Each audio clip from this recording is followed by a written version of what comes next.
Magic the Gathering players and collectors, I did something really epic. There was a TCG gaming con that was just in my city here recently, and well, I went to the con and had a great time. I played some Magic. I traded some cards. I bought a few Magic cards and things to add to my collection. So, guys, I wanted to kind of introduce sort of what I got at the convention and kind of share with you why I bought the things that I did there and kind of and I've got a real big surprise here at the end. So, first off, I wanted to talk about this playmat. I got this playmat at the convention. Now, this playmat is it's made of real leather, and they've dyed it. It's a beautiful purple color. I thought this was like such a beautiful deep purple, and it's got this warrior chick on it, and then it's got two fleur-de-lis, which, man, they almost barely fit in the video. I'll just stick them there. Now, these are the people who made it, so if you would like they don't just make this one, they have a whole bunch of really beautiful custom deck cases, deck boxes, all kinds of cool things, and playmats like this, so, and the prices are pretty reasonable for the quality of the product, so I definitely suggest you check it out. Loot Goblins. Looks like they've got an Etsy, a YouTube, a Twitch, a Facebook. Geez, they're on everything. So yeah, check them out. These guys are really cool. Great playmat. I can't wait to show this off at my local game store. So we'll start off with that. Now, let's jump into some of the cards. There were some Magic the Gathering artists there, so I was able to pick up some things and get a few things signed and so on. So I'll just pick up some of these tokens first because I just want to show you these. First we have these. These were, if you take a look at this is from RK Post. Okay, these are all RK Post's custom token art. I thought they were amazing. I think this one's modeled after Tinkerbell. That skeleton was just, it was too hardcore. I had to have it. You know, if I ever have a deck that makes skeleton tokens, well, there you go. I got that. That was really cool. The vampire token was really super gothic and pretty. I had to have this for my collection. A lot of my friends that we go to a goth club, a lot of us kind of look like that, so you'd be surprised. I've got this one. She's a construct. I think isn't this from that game? Near. I think it's called Near. I think that might be her. I'm pretty sure. We've got a fairy, really cool fairy. We got a knight, cool knight token. A blood token. This is actually obviously for Crimson Vow, so that's a good token to have for that. We got an angel token, a goblin, a merfolk, another merfolk. The merfolk tokens are really pretty. He did sign this one. I got him to go ahead and sign. Actually, this is a different artist, but I did get him to go ahead and sign it, so I thought it was like, okay. Really super pretty. I'm going to include this in my merfolk deck because it does make merfolk tokens. Got a wolf. And we've also got this illusion. And then, of course, we have the Goblin King himself. It was great to see David Bowie on a card. I was like, whoa, this is great. Good stuff. I was like, what other Goblin token could you possibly have? David Bowie, the Goblin King. And, of course, we have, she was from Underworld, the vampire movie. So, really cool stuff. I love the tokens. They were great. We also have some slivers here. I can throw these in my sliver deck. Obviously, an angel. This is, of course, Jeff Laubenstein's art. And, these, again, are all Magic the Gathering card artists. So, I really appreciate this. This was really super awesome. I was like, whoa, beautiful tokens. All right, now let's jump into some actual cards, guys. Let's check them out. So I was at this convention. I did see a lot of cool stuff. I didn't really buy any sealed product because, I can kind of get that online for a bit cheaper. But I did find some singles and picked them up at some pretty good prices. So let's start with, oh, you know what? I will do a little, these are actual cards, but I got these signed by Mark Poole. So this is a Howling Mine from the Secret Lair. Okay, I got him to sign that. And I got him to sign this old Dwarven Weaponsmith and Balance. So he was the artist who did these. I did not have a Crusade in my collection, which is one of those banned cards. I was kind of wanted him to sign that, but I couldn't find one at the convention at a reasonable price, so I just sort of skipped out on that one. But maybe someday I'll be able to, get a bunch of these kind of cards, and I'll Next time I go to the convention, I'll get him to sign them. So we'll set those over there. Next we got is going to be, let's see. I did want to pick up a lot of, right now I'm trying to get a lot of the ABU stuff and some of the older stuff. No, this is not a beta card. If we flip it over, it's actually a collector's edition. But these have been going up in value over the years, and I think I picked this one up for like maybe $3 or $4, so it's kind of worth it to have a card that's from that time period. That's and it was in good shape too. A lot of times with these collector edition cards, the corners are wrecked because they're pointy corners like a baseball card or something. So it's real easy to damage a collector edition card, because of that. And then this one didn't have any damage and the corners were sharp. So I was like, oh, okay, well that might actually be worth collecting and holding on to. So these are just unlimited cards. I picked up, again, unlimited right now I think is a good place to park some money for growth. Because beta and alpha are just so expensive now. It's like, I really can't afford cards like that. I mean, I wish I could, but unfortunately I just can't do it. So you can kind of see I picked up a few things here. We've got Siren's Call, Bog Wraith. Again, this is an unlimited. False Orders. This would be Castle. Old school unlimited card. Feedback. I just love the Quentin Hoover art on this one. I always liked, his artwork on some of these early cards. It's really good. Wanderlust. And at the back side, we have an Antiquities card. Again, these were pretty cheap. I think they were like $1 or $2. Some of them were like $2 or $1. Every time I saw one for like that, I picked up what I could for that price. Next, we're going to just look at this one real quick. I picked up this one because of, well, you can kind of see what's going on there. Yeah, I mean, you pay the 2 mana, or the green and the any, and of course you can put up to 3 land cards from your hand into play. So I thought this would be great in a landfall deck, or any deck where you want to ramp out stuff really fast and you've got a lot of mana in your hand. So I thought that was a good card to add to my collection and possibly put in a deck here coming up soon.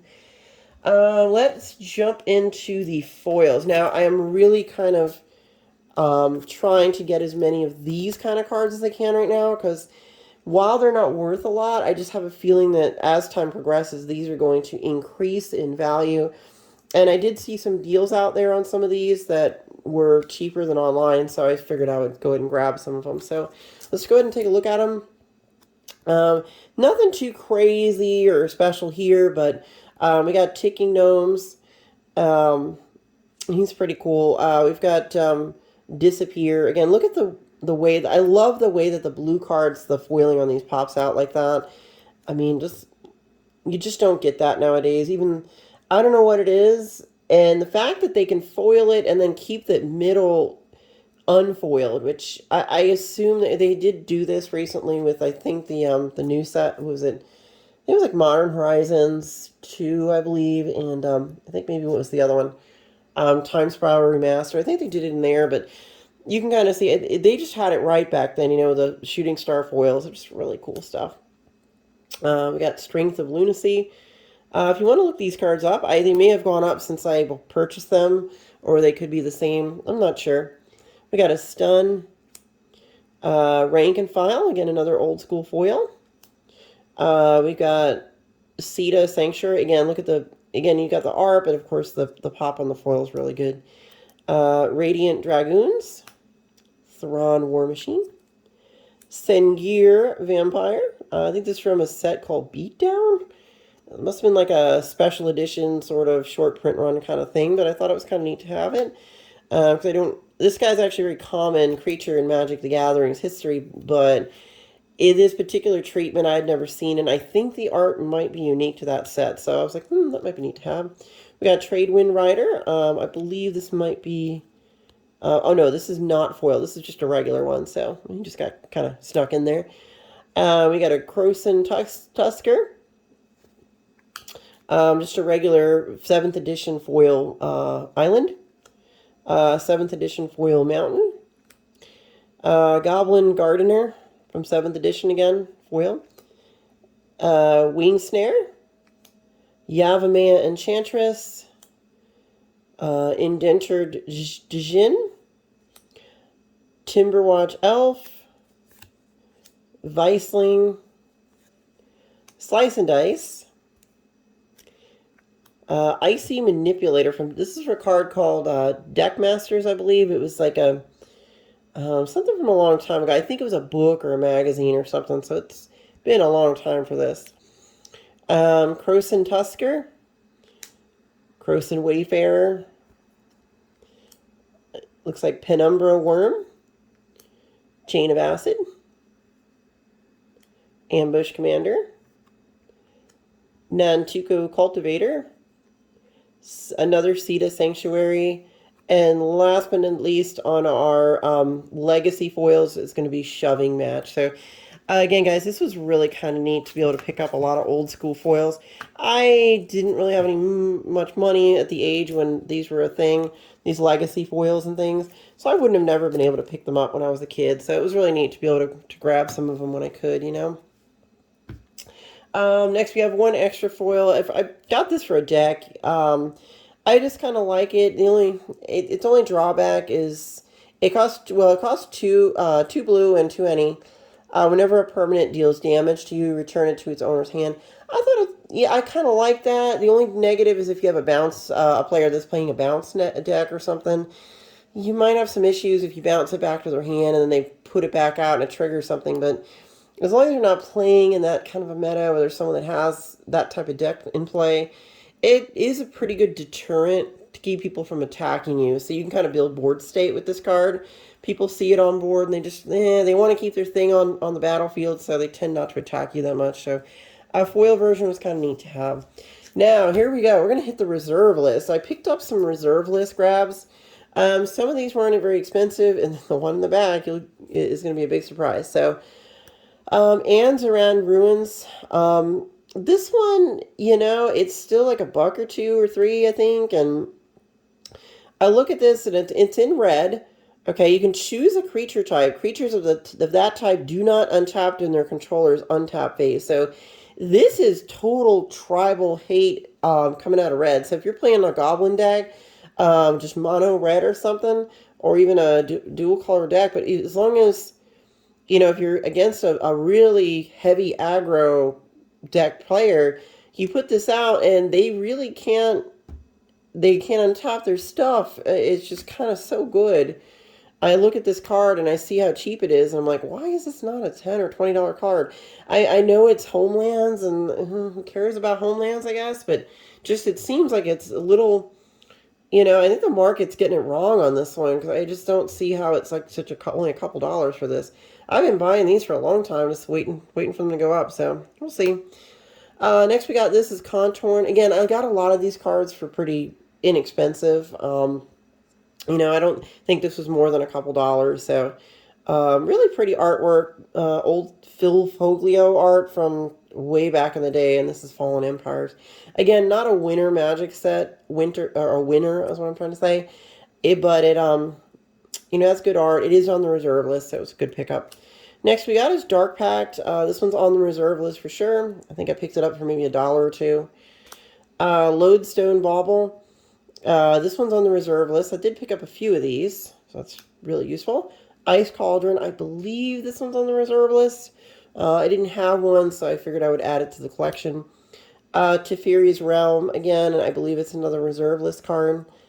At the beginning of each player's upkeep, that player chooses artifacts, creatures, lands, or global enchantments. All cards of that tape phase out. So, kind of a weird game mechanic to make a Loki deck or something strange like that. Next we got is another Lodestone Bauble. Another Lodestone Bauble. Again, I picked up a few of these for pretty cheap. They've gone up. There was a seller that had these for like $4 or $5, and I checked online, and in this condition, they're pretty good, and they look near mint to me. So they're going for about 11 or 12 online. So I thought that was a good deal. Bubble Matrix is also on the reserve list. We've got Urchai, Wizard Adept. Rainbow Veil. Again, this is another reserve list card. I got a Baron Master Wizard. He's also, again, on the reserve list. Just added to my collection. I got 2 of this guy, again, because he's on the reserve list. And we have Soul Devi Excavations. Again, another reserve list card. These kind of cards, you can pretty well assume... there's nobody cracking open alliances boxes anymore. This stuff is now in the realm of whales. I mean, there's like super whales floating around in the collector world that can afford to purchase a box of alliances, and if they wanted to crack that, I guess sure. But a lot of days, there's a lot of times nowadays there's just investors that purchase these, and you'll see their channels and they talk about their giant dragon horde of magic cards that's worth like 6 figures, 7 figures, and you're like, well, good for you, but but what it does is it makes these like reserve list cards, since they're so limited, just shoots them up in value. And I did something. I traded some stuff out. I managed to find a way to do this, but I've never owned one before, and this is the first time I'm gonna unveil this. It's the first time I've ever been able to get a card like this, but we have a Gaia's Cradle. Folks, I finally got a Gaia's Cradle. I mean, oh my god, you think about this. I mean, it's one of those cards as a kid I never could have. It was too expensive back then. It's always just like kind of too expensive. The good news is I came to this convention with a lot of stuff that I could sell or trade and do things with, so you can figure one way or another I found a way to get this, and the price wasn't a grand. It was a grand online, but I was able to pick this up for a considerably lower price. We're gonna say that the gentleman that sold me this was giving me a really good deal compared to online market value. So I got to give him credit for doing that. And this is my first Cradle. If you're a Magic player, it's one of the outside, let's say the Power 9. This card is like one of those holy grails that you want in your collection, because I mean, yeah, I could play it. I could put it in my elf deck and tap them off for mana. It's such an expensive card. I'm almost afraid to do that. I've got it in a perfect fit sleeve, and then a sleeve, and then a protector. Cause I mean, it's a Gaia's Cradle. It's a Gaia's Cradle, guys. I mean, oh my god. I would have never thought I got this card ever. I just happen to have a lot of sealed product laying around and things I could, kind of maneuver around and I could get this, and I'm just so super stoked that I've got one. Guys, Gaia's Cradle. Gaia's Cradle. Gaia's Cradle. It's just so super epic. It's one of the best cards from this time period. It's so broken. They're never going to reprint something like this again. They do have functionally similar cards. The Ixalan block had a card that when it flips, it turns into a Gaia's Cradle, and that card's like 40, $50. So, I mean, yeah, this thing's can go for a grand, and I just don't see it going down in value. It's super reserve list, super sought after. Even as a collectible or an investment, something like this is just, why wouldn't I get this, and some people get cryptocurrency and all that other stuff, and Magic cards they are like almost like an NFT. Everybody's talking about NFTs these days. You know what? Magic cards were the OG, like collectible gaming cards, all that kind of stuff. They're the original NFTs. I mean, granted, they do print more than just one of them, but at the same time, there is a limited quantity of something like this that it can only go up in value. You figure. And again, the card's quality was superb. I wouldn't say it was like gradable. There's a couple little tiny little nicks on it, but it was easily near mint. Light play plus near mint. I couldn't pass this up. This was just too good of a deal to get. So, yeah, you could see I really went kind of hog wild there at the TCG-Con here in Florida. And I got one more crazy thing to show you. But wait, there's more. There's more. You're going to say, oh, did you have Black Lotus or something stupid? No, I didn't. I didn't want to, put a mortgage on my house to get a Magic card. So we're not doing that. So I traded some Magic card. I traded a box of Magic card, of sealed Magic for, gosh, I don't know if he can get in the camera. I'll tell you what I'm going to have to do here. Yeah, so I have a gremlin. I'm going to see if I can get this off the camera so I can show you guys. So we have here a gremlin. It's a life-size gremlin from the Gremlins movie. If you remember, if you feed them after midnight, they turn into these things. Well, I got this from Mez Comics and Games in Bradenton, Florida. He's a great guy. If you're in Bradenton or Sarasota area, definitely check out his store. He sells stuff like this, but he's also got magic cards. He's got singles and commander decks, all the new stuff, and all kinds of cool cards that you can, comic books, and all kinds of neat things you can get there. He's a great guy. Make sure to visit him if you're in that part of Florida. But yeah, I mean, he kind of convinced me to get it, and I'm like, all right, all right, and I traded him some sealed product for it. So, guys, it's a gremlin, and it's life size. It's just, I found a spot to put him, and he just like leers at people, and it's just kind of creepy, but kind of fun at the same time. All right, guys. Well, thanks for watching my video. Remember, don't feed your mogways after midnight. They turn into those things. Please don't, okay? Anyway, so it has been epic. Please like and subscribe to my channel. I will keep trying to make cool videos like this with insane things like this. I am not getting paid from YouTube, so I did not get this from any kind of crazy YouTube money. I don't make anything from these videos. Maybe someday I will. I think you have to have a lot of people watching to really get anything out of it, but nonetheless, this was all really just for fun, and I got some great cards, cool things to look at.